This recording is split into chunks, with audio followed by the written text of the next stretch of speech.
안녕하세요. IT조선 유진상입니다. 안녕하세요. 법무법인 바른의 한서희 변호사입니다. 예, 바른의 권오준 변호사입니다. 오늘은 론스타를 좀 준비를 해봤는데 우리나라가 어려울 때 IMF 때 네, 들어왔죠. 들어와서 뭘 막 해집고 막 이것저것 사들였다가 되팔고 이렇게 먹튀를 하고서 날랐어요. 네. 그때 당시 소송들에 대해서 좀 이렇게 좀 살펴봤으면 하는 네. 생각에 이제 론스타를 좀 주제를 잡아봤는데 저는 이거 보니까 머리가 너무 아프더라고요. 얽혀 있는 것도 너무 많고 등장 인물들도 많고 예전에 미국 영화인가요? 블랙머니. 예. 이거랑 네. 뭐 비슷하다는 얘기도 좀 있고 그렇더라고요. 우리나라 영화요. 우리나라 영화. 이한희 씨가 나온. 아, 그렇군요. 남자 배우는 네. 잘 기억이 안 나는데. 지금 뭐 우리가 지금 영화 리뷰할 건 아니니까. 네.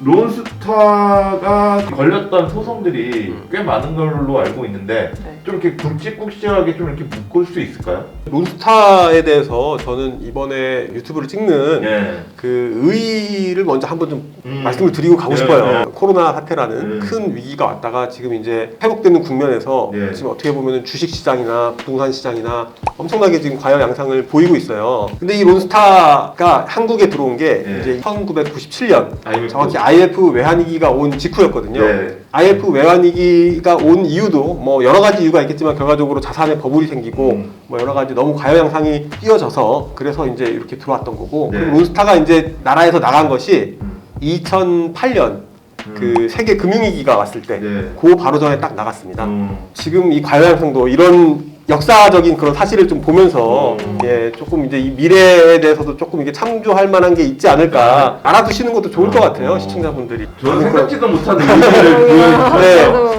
첫 번째는 론스타라는 게 이제 수면 위로 드러나고 우리나라에서 어떤 국민의 원성을 받게 된 가장 결정적인 계기는 외환은행을 인수했다가 네. 그 외환은행을 엄청난 가격이 빚을 이제 나누고. 불어나가지고 비싸게 팔았죠. 네. 2조에 사서 6조, 7조 네. 그렇게 팔았고 그 외환은행을 샀다 판 것만으로도 5조 정도의 이익을 봤다고 해요. 네. 실질적으로 론스타가 2조를 다 자기 돈 주고 산 것도 아니에요. 뭐 차입도 분명히 했을 테고 그리고 이제 외환은행의 사채를 떠안아서 네.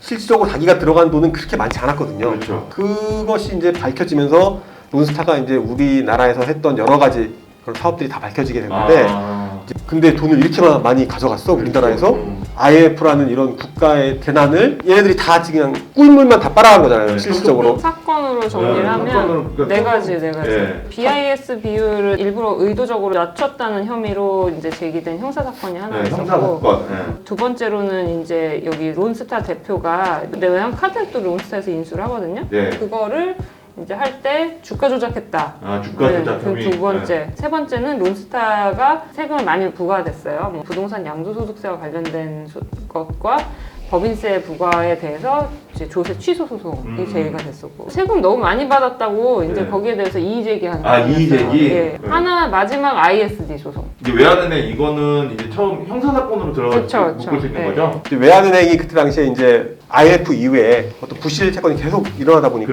그렇죠. 외환은행이 쓰러지기 직전이었어요. 그래서 이제 외환은행이 쓰러지면 안 되니까 투자자를 계속 찾아야 되는데 아무도 없는 거죠. 우리나라에서 못 찾은 거죠? 우리나라에서도 못 찾고 해외에서도 못 찾았어요. 해외도 해외에서도 맨 갖고 있었던 처음에는 회사도 뭐 지분 팔고 싶다 했어요. 네 이제 그러니까 갑자기 이제 그때 론스타가 나왔고 짜잔 하고 네 나타난 거죠? 론스타가 자기가 하겠다 하는 거예요. 론스타는 그 사모펀드입니다. 네. 사모펀드고 금융기관이 아니기 때문에 네. 우리나라의 금융기관을 인수할 수가 없어요. 그렇죠. 원칙적으로. 네. 네. 근데 금융기관이 부실이 너무 심해지면은 팔 데가 없으니까 네. 금융기관이 아니더라도 팔 수가 있게끔 이렇게 틈을 만들어 놨던 거예요. 은행법에서 원래는 금융자본만 은행을 이제 인수할 수 있고 그렇죠. 기본적으로 산업자본은 인수를 못해요. 근데 산업자본이 인수를 하는 예외적인 경우가 있는데 BIS 비율이 8% 이하로 내려가요. 네. 그래서 그것 때문에 이게 문제가 된 거예요. 네. 그 BIS 비율이라는 게 이제 국제은행에서 네. 정해놓은 이제 어떤 자기 부실 자본. 비율이에요. 네, 네. 예. 8% 이하다 이러면은 이제 그런 이런 산업자본 얘들도 이제 은행을 인수할 수가 있어요. 네. 그때 당시에 이제 외환은행의 부실 비율은 8%가 BIS가 더 높았죠. 네. 론스타가 이제 산다고 하니까 갑자기 이게 한 2%가량 줄어들어서 6점 몇 %가 됐어요. 그렇죠. 그러니까 의도적으로 BIS 비율을 낮췄다. 낮춘 거 아니냐. 맞죠. 근데 그거는 결론이 어떻게 나왔어요? 그건 무죄 나왔죠. 네. 그죠? 왜 무죄가 나왔어요? 가장 큰 거는 그때 당시에 외환은행을 받으려고 했던 사람이 아무도 없었어요. 그리고 외환은행이 부실이 계속 심해졌거든요. 네. 그게 1997년 IMF가 터지고 그 이후에 끝나고 나머지는 정상화가 들어가는데 외환은행은 2003년 될 때까지 정상화가 안 됐어요. 계속 부실이 심해지고 부실화가 계속 심해지는데 채권 만기가 돌아오는데 만약에 뭐 대주주에서 이걸 막아줄 생각이 없고 그렇게 되면 어느 순간 외환은행이 그러면 돌아온 채권 막지 못하면 이제 부도날 거 아니에요. 그렇죠. 부도나면 외환은행에다가 예금 맡긴 국민들이 이제 문제가 되는데 정부 입장에서는 이거 공적 자금 투여할 자금이 없었던 거예요. 제 생각에는 받아주겠다는 데는 없고 독일에서는 나가겠다고 하고 그러니까 이거를 받아주는 아무한테라도 팔고 싶은데 우리나라에는 은산분리 원칙이라는 게 있어서 그렇죠. 국내에 있는 대기업들이 은행을 인수할 수가 없어요. 그러다 보니 우리나라에서 국내에 있는 대기업들이 돈이 있어도 얘는 건드릴 수가 없고 그렇죠. 그 외국 금융기관이 와서 가져가 줘야 되는데 JP모건 같은 데는 싫다고 하고 그러니까 이제 울며 겨자 먹기로 론스타 너네라도 제발 가져가줘 이렇게 된 거 아닐까. 그래서 그때 당시에 이제 내부적으로도 이제 여러 가지 보고서나 이런 것들이 그 만들어졌던 걸로 보여요. 근데 이제 결과적으로 이제 부실을 따지는 데 있어서 평가 방식이 지금 이 미래를 얼마나 좋게 보느냐 나쁘게 보느냐 그거에 따라서 이게 달라지기 때문에 그렇죠. 그게 어느 정도 합당한 수준에 있었다라고 이제 법원에서는 본 거죠. 두 분이 보시기 개인적으로 거기에 좀 아쉬운 점은 없으세요? 가장 아쉬운 부분은 그 외환위기 당시에 1997년에 저희 나라가 금융시장에 있어서는 적어도 엄청난 후진국이었습니다. 아, 우리나라가? 예, 몰랐습니다. 외환은행의 당시의 가치가 어느 정도인지 그런 것을 전혀 평가할 수 있는 방법도 없고 평가를 한다 하더라도 그만큼의 자본을 들여가지고 죽어가는 기업 만져가지고 다시 팔고 하는 방법으로 사업을 할 수 있다라는 생각 자체도 못하던 시기였어요. 네. 그러니까 이제 론스타 이제 미국에 있는 선진 금융 기법을 보여주겠다 이러면서 한국 시장에 들어와가지고 때린 거예요. 계속 그냥 한국은 계속 맞고 어떤 금융에 있어서 식민지 금융의 기법으로 수탈을 당한 거죠. 그 전에 다른 뭐 한미은행이나 이런 부실은행들은 다 이미 정리가 된 상태였어요. 그러면 그때 당시 의사결정을 한 정책 담당자가 그럼 잘못한 거냐.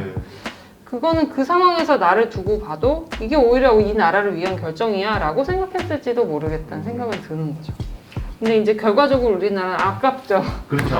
아까운데 어쩔 수 없다 뭐 이런 몰랐던 거예요. 우리나라의 시중은행들이 이 외환은행이 어느 정도의 가치가 있는지를 평가를 못했던 거예요. 지금 보면은 사실 외환은행이 지금은 하나은행하고 합병이 돼가지고 있는데 KEB 하나은행이 이제는 그냥 하나은행으로 완전히 바뀌어버리고 그 KEB 외환의 이름은 사실 이제 역사 속으로 사라지게 된 거거든요.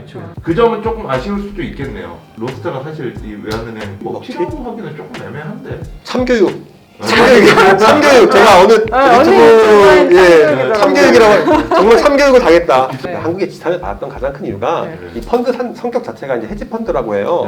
엄청나게 투기적이고 합법과 불법을 왔다 갔다 해요. 합법. 그러니까 정말로 뭐든 내가 돈을 벌기 위해서는 뭐든 한다. 감옥에 들어갈 정도 아니면은 진짜 이런 마인드를 가지고 하시는 분들이라서 이런 거를 제가 얘기를 하려고 했던 가장 큰 이유가 뭐냐면은 여기 론스타가 그 건설사를 하나 인수를 해요. 극동건설 인수라는 게 있어요. 이 사람들이 어떤 식으로 사업을 하냐면은 이런 거 건설회사 인수해요.